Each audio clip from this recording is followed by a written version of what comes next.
So welcome. This is not a usual 10 minutes with episode. We're actually doing a special edition of the show this week. Kate is in the office, so she wasn't able to join us today and wasn't able to see my new my Bud Ice sign that I've been hyping for the last several weeks. I finally got it in the mail. It's much larger than I thought it was going to be, but that's okay. The more obnoxious, the better. So joining me today is Evan Kirken. He's the CEO of the Colorcast app. We've actually started working with them in the last couple of weeks. So we decided to bring Evan on to talk about the Colorcast app, what it is, and what it's doing. So Evan, welcome to the show. Totally. Thanks for having me on, DJ. So let's get right back into it. We've seen your ads kind of popping up on our Instagram feed. We followed each other back, started a discussion. So what exactly is Colorcast? Yeah. So the easiest way to describe it is that it is a second layer real-time audio app. We like to describe ourselves a number of different ways, like Twitch for TV or Clubhouse with context, or I don't know, just like almost real-time podcasting. You know, it's the premise is pretty simple, and I'll describe it to you from kind of the caster's perspective. If you are watching the Cowboys game, like I was when this ideated, you're watching the Cowboys game and you think, hey, like I've got a hot take about the Cowboys.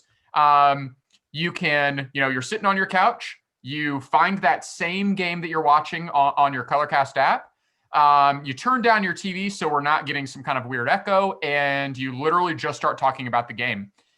Anyone in the world, or actually I should qualify that for now, anyone in the US can download the app, find you, and start listening to you. And the cool part is they can actually sync to your cast so that when you yell touchdown, they're actually seeing the touchdown rather than like hearing it before or after. There are no spoilers on Colorcast.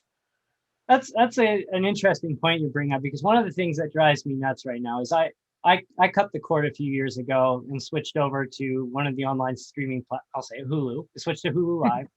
Secret, yep. One of the things that drives me absolutely insane is the Hulu feed is always about 30 seconds behind the people on cable. So I'll be watching a soccer game.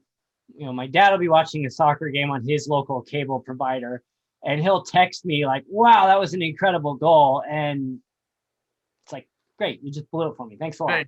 Yeah, totally. What's really wild? Oh, go ahead. No, so I was just going to say, how do you, I guess, compensate for that? You've got these people with, satellite cable, they're always a few seconds behind. Streaming's 30 seconds behind or whatever it is. How do you compensate for that? Yeah, well, so I won't give all the secret sauce away, but I'll tell you this much, and this is easy to see when you use the app. There are a number of different approaches that even our competitors and some others have taken. And we kind of see there being three different approaches. The first approach is what we call the Tunity approach, which is essentially, I'm going to let my phone listen to my TV. You let your phone listen to, the Shazam approach. I'll listen to my TV. Your phone listens to your TV. They'll calculate the delta because, that's an easy way to get in sync. Another way is same thing, except for you record your screen. Problem is these solutions are really expensive and frankly kind of inaccurate. We had a breakthrough right off the bat where we said, wait, why are we listening to our TV or recording our screen when the reality is we all have a timestamp on our TV, which is the game clock. So we allow you to input your game clock, the listener inputs their game clock, and we'll adjust for the delta. So that's the easiest way to do it. There's all sorts of kind of back end complexity, which I'm not quite at liberty to talk about, but that's the theory. No, that's awesome that you take that into account, because I know that's a huge problem right now with people that are just watching and texting and FaceTiming while they're on. It just drives me absolutely up the wall. But hey, you got to adapt to technology. Yeah. So you've come up with this app. You're broadcasting, and when we talked on the phone, you mentioned that there's announcers out there that are some are very good, some are, we'll say, not so good. So this is a great way to. If you don't like the announcer, and I'm not going to single out any names because we're still trying to get some of these people as guests on this show. I will. So I'm not saying anything. So, okay. But this is awesome. I think this is really cool. So you said you were watching a game. You came up with this app, or this app concept. I know a lot of us, myself included, have tried to assemble a team to build an app, and unless you have a bottomless pit of funds, which most of us don't, never gets off the ground, never gets past even storyboarding phase. So how did you get this to come to life from an idea? Yeah, totally. This is well, the short answer is I have an awesome team, and we were working on something totally different, literally in the payment space, before that we were honestly just not passionate about, and we were running into some problems with. So the team was already assembled. So that was the good thing. The second we had the idea, it was like, all right, we have a team, we can build it, let's do it. But and this is maybe not exactly what you're asking for, but let me take you back a little bit. So I'm a big proponent of just like openly sharing my ideas. Like if you go look on my LinkedIn feed, there are 60 plus just like random startup ideas. Some I think are cool. Some are like talking about like a kayak company or a modified trash bag. Like it's literally anything. But I came like a while ago, I decided, okay, I either come up with these ideas and then they just die on the vine in my head, or 2 weeks later when I don't have any buy-in. Or I can start openly sharing them, and maybe someone else goes and develops it, and I sit back 5 years later, I'm like, hey, I thought about that. I wonder if they got that from me. Or maybe someone comes to me and says, hey, let's do that.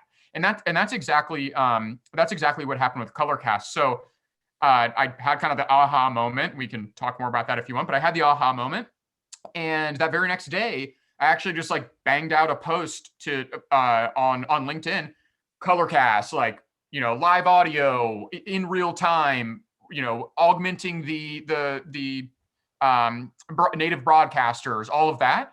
And I had a mutual connect reach out to me and say, take that post down right now. Let's get lunch. I want to talk to you about this. That turned into a $60,000 check. And then, the rest is kind of history. We've been raising money from there and building from there and growing our users. And yeah, so it was really just started with like openly sharing the idea. Yeah, and that's, I think, where a lot of people screw up their concept. They're ultra secretive because that was the Steve Jobs. We're hiding the iPhone from the world until it's time to unveil it. J.J. Abrams with his movie scripts, and yeah, fair. But the difference between Steve Jobs and the Steve Jobs era of Apple and J.J. Abrams is you've got a large sum of cash and a very strong legal team behind you to keep that quiet. And chances are, someone else has had that idea. Probably 10,000 people have had the idea. It's just getting the right people on the team, obviously a big deal. Getting the funding, which is also another big deal. Which it sounds like you happen to luck out on that part. Getting funding is can be a very, very difficult thing. Oh yeah, and it's ongoing. It'll never end. In my legal career, I worked with a lot of startups, and I'm experiencing this now. Yeah, the fundraising kind of, hamster wheel continues and continues and continues. So, not out of that phase yet at all. So, it's So you've built this app, you have the team assembled, you've got the funding. There's 3 huge check marks out of the way. So let's move on to the rollout. When did this first roll out? Because like I said, I've seen the ad pop up the last couple of weeks on our Instagram feed. So how long have you been out there? Let's see, we've been out there. So we launched at the end of November. There was a beta phase. There was honestly kind of an extended beta. It was like 6 or 7 weeks, or between 6 and 8 weeks of beta before that. But yeah, we officially launched at the end of November. To be quite honest, we didn't really start ramping up any go-to-market. Like you more than likely didn't see that ad until late January. So we're not too far into our go-to-market phase right now. Definitely ramping that up. But yeah, I mean, we're still really new. And with that comes a lot of things. Like, we're still feeling out the market and where we fit in the market. We're still I had a guy reach out to me today and say, hey, can I Colorcast a WWE event? And to me, that wasn't even on my radar, but it's like, yeah, let's do it. Maybe one day I won't be that flexible, but for now, it's kind of fun to see where it's leading us. Is we have the platform, other people have the content, and so if you're like a content provider, just come to us and say, I want to do this, and chances are we'll say, let's do it. Music to my ears. I mean, It's the same philosophy for us. It's like, you look at the amount of content on the site. I think I forget the exact count, but I think we just broke 8,000 posts on the site, and maybe 150 of them are ours. So it's like, it's like when you have that platform, it's like, I'm not the most creative person in the world, but I can build a pretty good platform. There's plenty of other people that are super creative but don't have the platform, and you give them that place, and they're just going to come. Yeah, totally. And that's what we're experiencing now too. And that's really cool. Yeah. I mean, I definitely appreciate what you guys are building too. It's real cool. Thank you. Appreciate that. So I want to talk about the Super Bowl.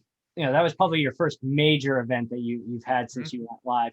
You went in and advertised and hit the ground running right away with Dexter McCluster, the former running back, I believe, NFL running back. And he came in and provided commentary on that. I mean, you're checking all these boxes that people immediately fail on, and it's like you've made it through the hardest part, and you've got a celebrity publicity. How did that arrangement happen? Yeah. So with Dexter, that was actually an outbound recruit. And the reason I went for Dexter is because not only is he a former Kansas City Chief, Pro Bowler, but actually he's a former Ole Miss Rebel. And I'm an Ole Miss grad too. So that was like near and dear to my heart. He was like the first person that came to my mind. I'm like, this is great. My network will love it. Let's do it. So that's sort of why that happened. But for our other casters, I mean, we've had a lot of really interesting casters on. Like we had the rappers Bun B and Vic Mensa. We had the first female NFL coach, Jen Welter, former NFL coach Hugh Jackson, former running back Robert Turbin. Mm-hmm. Yeah, so we've got them. Yeah. Oh, you have? No, but I haven't. But I'm saying Robert hosts a podcast actually. Oh, hosts a podcast. Yeah, totally. Yep, exactly. Which is why we're like, oh, this gonna be great. He already is like comfortable talking, all that. But yeah, I mean, so it's a combination of outbound and inbound. I'll tell you this much: most, like 90% of our casters, and don't quote me on that, but basically 90% of our casters are totally unpaid. Like they do it because they think it's awesome and they like find community in it and everything, which is fantastic. There are a few that are paid, like Vic Mensa. I mean, just come straight out, like we paid him to get on. Now I'll tell you, and this is the reason I even bring it up. What's cool about building like a novel platform is that those A-listers will do it and come on to give it a try for a significantly lower price than if you were to say, hey, like advertise for Sprite or something like that. And I've talked to a lot of talent agents, and I won't tell you how much we ended up paying him, but I mean, it's like 1/100th of what it should have been. And that's what's really fun about building this platform. It's like, we have a lot of buy-in that doesn't cost us money just because it's new and cool. And so that's how we're able to land some of these bigger names without breaking the bank, or literally without even opening up the bank. No, that's very interesting. It's like, you get the celebrity involvement. You have to assume dollars were involved in most cases, and it's like you have to assume a lot of dollars are. But that's very interesting that you say that. I mean, and two, also, I also think it's very funny that you targeted one after somebody from your alma mater, and I mean, I basically did the same thing too. We actually had on our show a couple of years ago Bernard Pollard, who played for the Chiefs, Ravens, Titans. Infamously tore Tom Brady's ACL about 12 years ago. Yeah. But him and I we went to Purdue together, same time. Obviously, he did not know who I was. I obviously knew who he was. He was on the football team and actually apparently lived right down the hall from me. Or I guess in the dorm next door to mine, rather. But it's like, you get that comfort level of, it's like, let's start with somebody. We have that common platform of going to the same university together. I mean, that definitely, like, I absolutely hear where you're coming from on that. Yeah, totally. So moving on to, you're in the to market phase. You're doing the advertising. You're building up the publicity. There's obviously going to be some growing pains and challenges. And one of the things I want to ask you about too is that it's a very popular topic right now with a lot of these platforms. I was just reading about it today with Clubhouse, and facing criticism over their moderation policy. There's been issues with racism and other just off color commentary, we'll say, happening on these platforms. I mean, when you get big enough, eventually something like that's going to trickle down onto your platform. I mean, what steps are you going to be taking, or have you taken already to, I guess you can't prevent it, but to minimize that, to discourage it and try to keep that off your platform?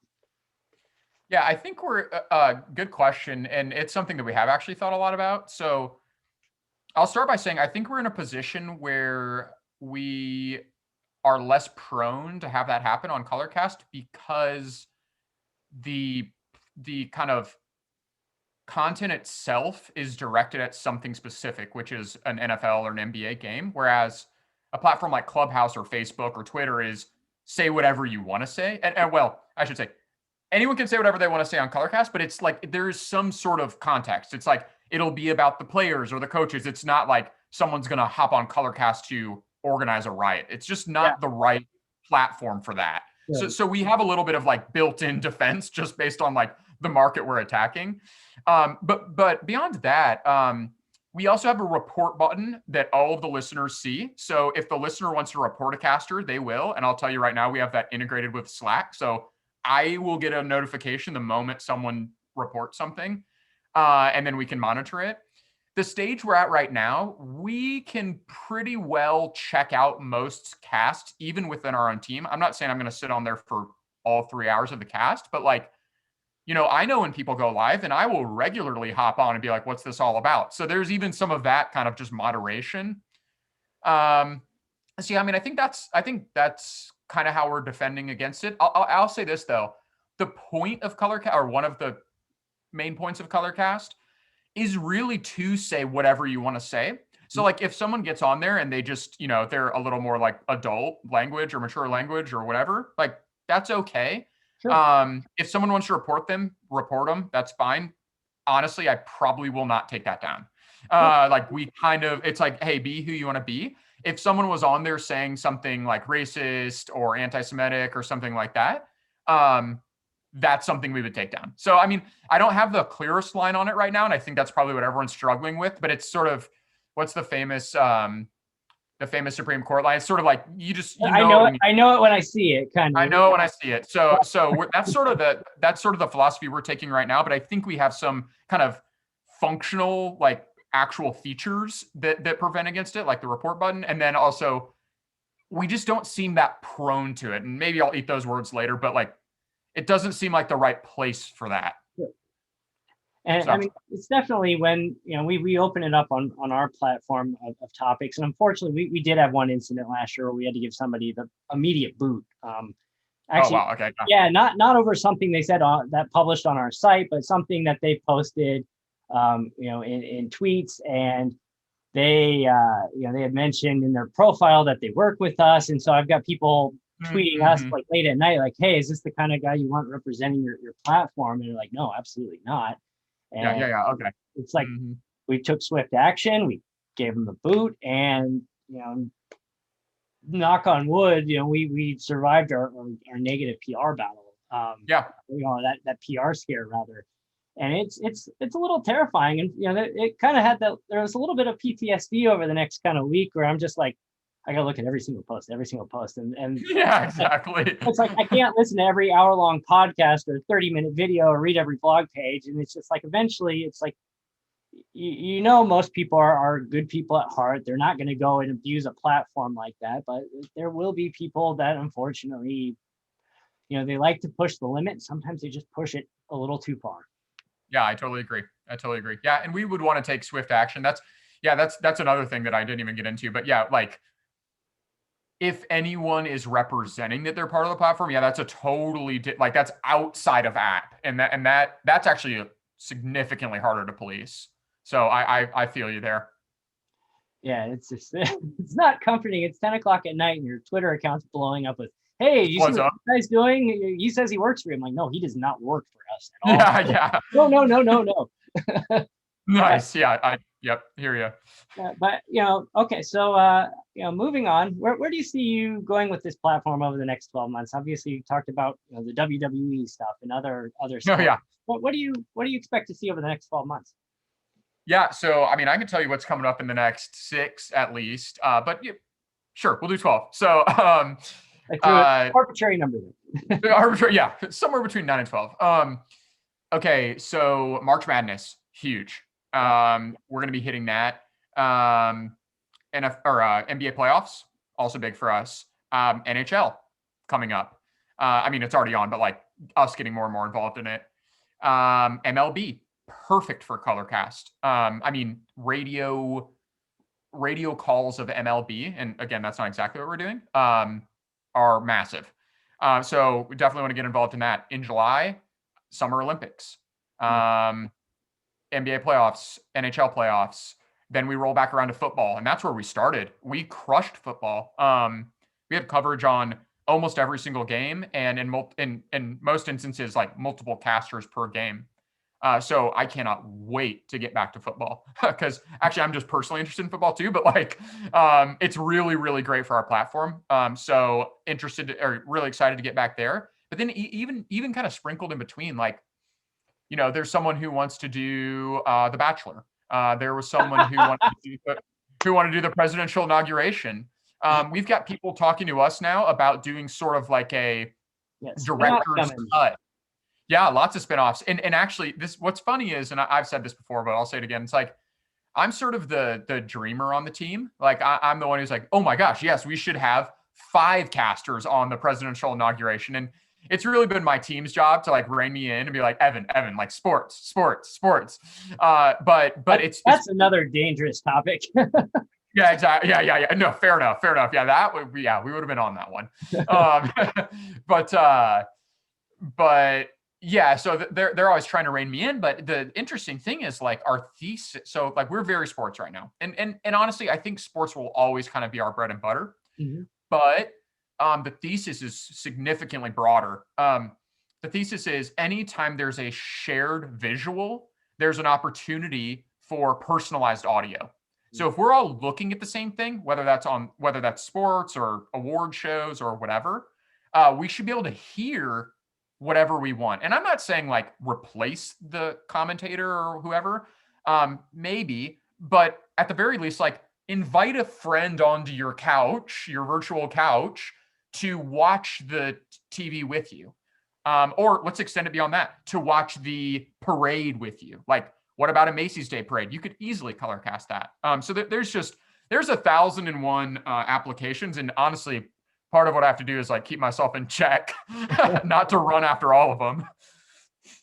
No, I just remember you mentioned the Macy's Day Parade, and that just reminded me joke from one of the late night shows I heard this year, and they're saying how the Macy's Day Parade, there's no crowd, they're going to do it for one block, and it's like, does it really matter? Can't you just go and show one of the previous year's Macy's Parade? No one's going to know. Yeah.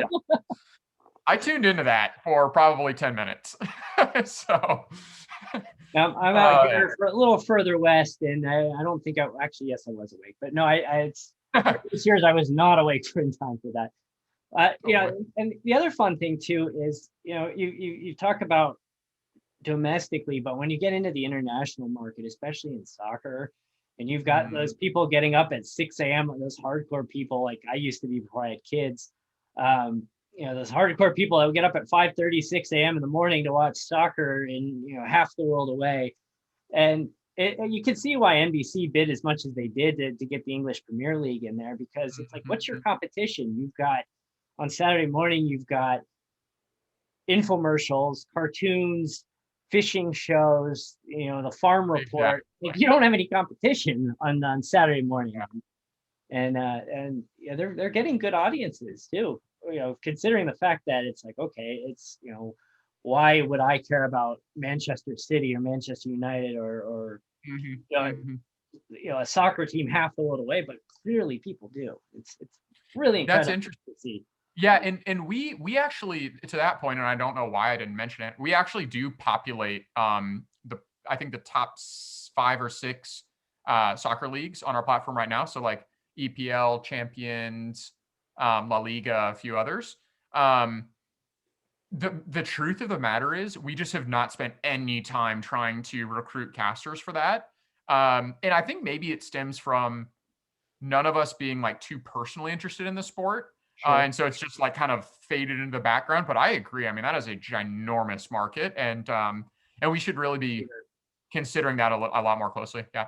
I think I have some friends I can put you in touch with that could help with that. Put me in touch. Put me in touch for real.